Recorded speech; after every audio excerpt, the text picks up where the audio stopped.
ஒரு சிறிய கிராமத்தில் ஒரு மனிதன் வாழ்ந்தான்.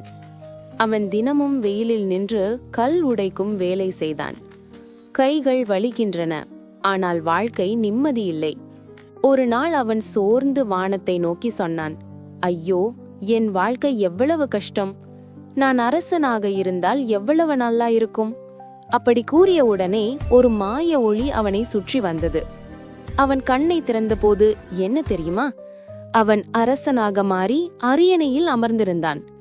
அரண்மனையில் எல்லோரும் அவனை வணங்குகிறார்கள். அவன் மகிழ்ச்சியாக இருந்தான். ஆனால் சில நிமிடங்களில் வெயில் கடுமையாக பொழிந்தது. அவன் சலித்து சொன்னான், அடே, இந்த வெயில் அரசனையும் சுட்டு காய்க்குது. சூரியன் அரசனை விட வலிமையானவன். நான் சூரியனாக இருந்தால் நன்றாக இருக்கும். அவனது உடல் ஒளியாக மாறி வானத்தில் பிரகாசமான சூரியனாக மாறினான். அவன் பூமி முழுவதும் ஒளியால் நிரப்பினான். மக்கள் நிழலில் ஓடி ஒளிந்தனர். அவன் பெருமையுடன் சிரித்தான். ஆனால் திடீரென்று கருமேகம் வந்து அவனை மறைத்தது.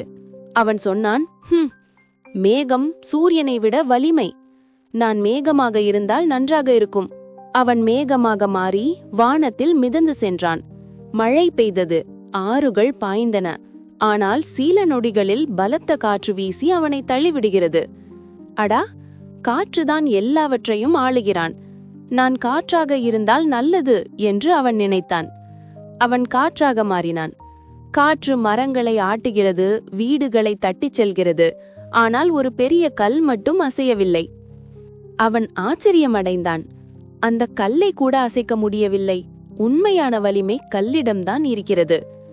அப்படி சொல்லியவுடனே காற்று மெதுவாக அடங்கி காட்சி மாறியது. அவன் மீண்டும் தன் பழைய நிலைக்கு வந்திருந்தான், கல் உடைக்கும் மனிதனாக. அவன் சிரித்தான். அவன் உணர்ந்தான், நான் தான் உண்மையான வலிமை உடையவன். என்னுடைய வாழ்க்கையை மதிக்கணும். பாடம்: நம்முடைய வாழ்க்கையை குறைத்து மதிக்காதே. ஒவ்வொருவருக்கும் தனித்தன்மையான பலம் உண்டு.